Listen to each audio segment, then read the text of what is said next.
Hey everyone, how's it going? So, someone asked me, I can't remember the name now, I didn't look before I started this, to do a review of my, of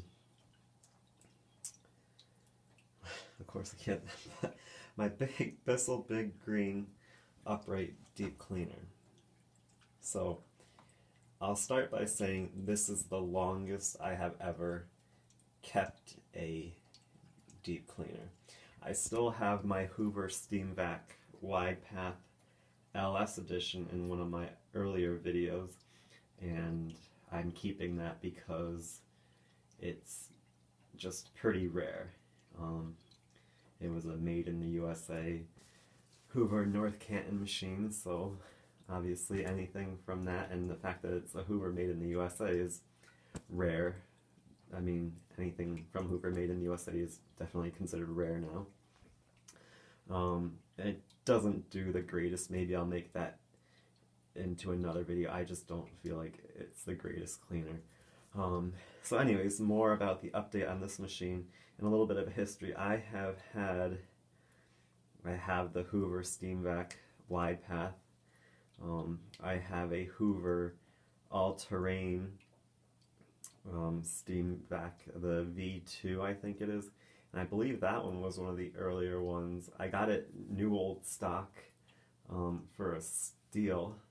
It actually came with another machine that had been used once. I got the two machines, one new and the other one like displayed or something like that, for like $130 shipped. And they both came with the original box. Obviously the new one has everything in it, and the other one was missing like the manual or something.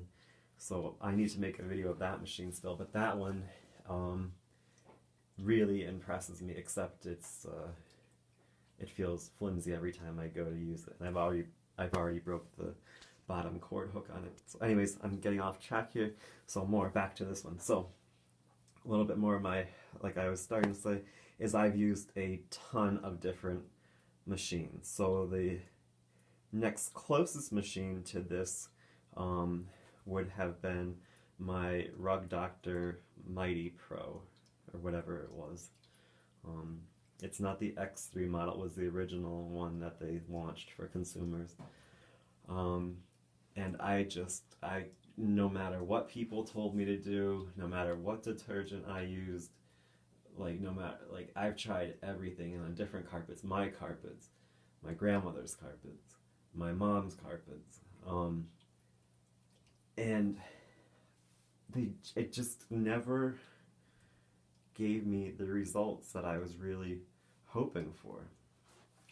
And it had such a wide, the nozzle on it to extract the water is pretty wide, and that's good for certain applications, but to really extract out of a carpet you need something a little bit narrower. Otherwise it just doesn't it's trying to suck up too many fibers in that one nozzle at a time, whereas a thinner nozzle you're kind of more concentrated, and it's sucking up like less fibers at a time, so you're getting a more thorough extraction.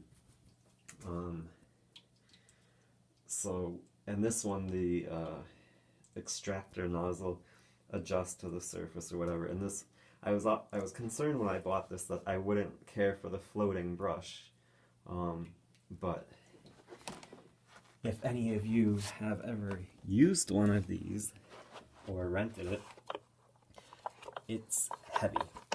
I mean, well, the whole unit is heavy, but the brush itself is heavy, so I mean, it may float, but it still digs in. And when you actually put it down on the ground, you can hear it like beating the carpet. That's how aggressive it is, like almost like a normal vacuum.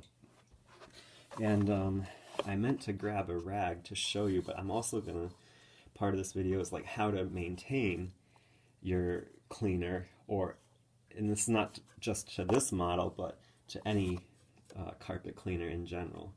So they give you this little latch right here. Can do it one-handed.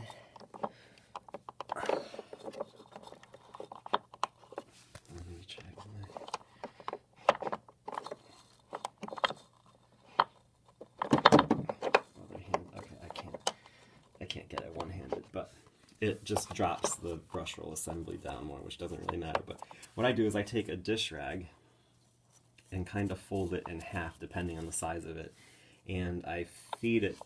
I start it here, or you can start at the bottom, but I start it usually at the top, and I just roll the brush back, and it takes, as I roll it, it takes the rag with it, and when it comes out the bottom, it gets anything that's built up on the inside of this assembly area here. This is kind of one concealed thing. So, and then another thing while I've got it on the bottom is when I store it, even though the brush floats, I mean, it's still pretty heavy, so sitting on the ground, it can still cause premature wear to the brush roll. So what I do is I have a little piece of a central vac pipe that I just, when I set this down, I put it behind these roller wheels right here, and that props the front of the nozzle off the ground, and it also takes any pressure off of this adjusting suction port here. So I still have this because it's the best, well, my personal opinion, it's the best deep cleaner that I've used. And like I said, I've had the Hoovers, I've had several Bissells. I don't even bother with the cheaper Hoovers, like those Max Extract and all those other ones. And then they had a platinum one. I toyed with the idea, but then people told me it was so awful that I didn't even bother. And I just, you know, I don't really go on reviews of people that are just general consumers, but there was enough one-star reviews that you just know that if people keep saying the same thing, that more than likely it's going to happen to me. So yeah, I mean, it does a fantastic job. Like I said, haven't used anything else that's come close to giving these results, and I have had a Rug Doctor Mighty Pro, which is the competitor to this. I haven't had the X3, but from what I've heard, not too much has changed, and even other people have said that this still does a better job. So you still have those die-hard Rug Doctor people out there. Whatever, I mean, I've tried it on several, I've tried it on commercial, these rugs, everything you can think of, and just haven't been blown away with the results. And that's going through, I've tried it so many different ways, pre-treating, doing this and that, and in my mom's rugs, it actually left them wet for so long, and the brushes, they didn't, it's almost like it leaves like little comb marks, like a clean path, and like right next to it is a dirty area where the brushes don't overlap enough, even though on the brush strip itself they do overlap. So bottom line, just wasn't impressed with the Rug Doctor. Well built, I'll give them that, but so is this, even though it's a lot of plastic. It's a heavy duty plastic, and you know, now Lowe's is starting to rent these, or they have for a while, but yeah, I just can't, I'm still impressed with it after all these years. So another thing about maintaining any steam vac is that I always try and just soak up any remaining water there. I let the clean water tank dry out. And the most important thing for any steam vac is the dirty water tank, you need to let it dry out before you put it on the machine. You put it on slightly damp, moisture's going to build up, and especially on the cheaper machines, you're going to cause the motor to go bad, and it's going to destroy the bearings, and then it might not fail, but it will sound louder over time. I've heard it in friends' machines before, and they just sound terrible because they just put the bin away wet. So biggest thing is to never put this away even remotely wet. I usually store mine like kind of cockeyed like that if I'm in a hurry. But yeah, biggest machine, and then don't let your bottom sit on the ground.